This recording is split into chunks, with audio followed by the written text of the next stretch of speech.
Hello there, I'm Charlie, aka Ronan Logan X, and this is Ronan Logan X Reviews. In this video, I'm taking a look at the Dungeons & Dragons Cartoon Classics 2-pack, exclusive to Target, featuring Venger and Dungeon Master.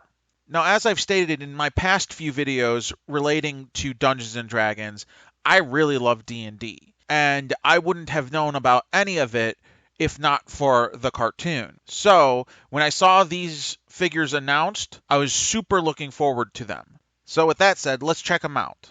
Starting with accessories, these figures come very light in the way of extras, with Dungeon Master receiving nothing, and Venger getting his wings, as well as an extra pair of hands with baked-in magical blast effects.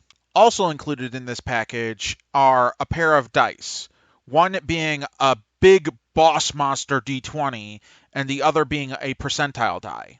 Now, as I've stated in my earlier Cartoon Classics review, I really love this touch, and I kind of wish they did the same for the movie tie-in Golden Archive collection, as I feel it's a nice way of tying in what started it all, which is the tabletop RPG. But I'm starting to get off topic, so let's move on. Moving on to the articulation, I feel like this is where the action figures truly falter, unfortunately, as the Dungeon Master comes with practically none, and Venger fares only a little better. To be more specific, Dungeon Master can move his arms and his hands and his head just a little bit, but not much because his hair gets in the way. As for Venger, his arms are technically fully articulated, however, his little poncho thing pretty much renders a lot of that moot. Even though there are slits in the sides to be able to lift the arms up, the range of motion is still just very limited, unless you want to run the risk of tearing the soft plastic of that piece. And while he does technically possess fully articulated legs, they might as well just be not there, as the chunk of plastic that he has for a skirt makes that articulation pretty much non-existent. So in my opinion, if ever there were a figure that really needed soft goods, it should have been Venger. I think that that would have elevated that figure so much. And to top it all off, much like every other Dungeons & Dragons figure I've reviewed so far, their joints were so super stiff out of the box. I feel that it's vital to hit them with some heat, whether it's giving them a hot water bath or heating them up with a hairdryer, as if you do not take this measure, you run a very high risk of breaking something.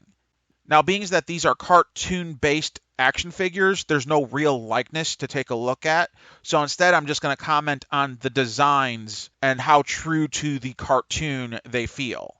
Starting with Dungeon Master, I think he looks pretty much perfect, at least as far as recreating the design in action figure form goes. If I had to pick out some gripes, it's that I feel like they probably should have given him actually black eyebrows, which would be more true to the cartoon, and maybe his face is just a little too wide. But again, I'm grasping at straws in terms of picking out stuff to gripe about on his action figure design. Moving on to Venger, he also looks pretty much spot on compared to what we got in the cartoon, but I have one major complaint, and it's going to be the most nitpicky of things for the majority of you, and that's that he has the McFarlane side-eye, which is in reference to the DC Multiverse figures released by McFarlane Toys, which features a great majority of figures that have been designed with them looking off to the side. And that's just something I absolutely despise, as I feel like it makes action figures basically articulated statues, as it very much limits what poses you can put a figure in while still being able to have them look good and not nonsensical. And the fact that his articulation is already so limited by the other decisions they made with this figure, it just makes it even worse for me. So with all of that said, unfortunately, as much as I hate to say it, I can't really give these figures a recommendation unless you are a super die-hard Dungeons & Dragons fan. And even then, I have to urge you to temper your expectations with these figures, as their only real use will be to put them in a singular pose you like and then just put them on the shelf. And maybe use them in a single photo shoot if you are someone who likes to do toy photography. But that's about it as far as their uses go, at least in my opinion. I hope you have enjoyed this video and you have found it helpful and informative in any decisions you might have regarding the purchase of this 2-pack.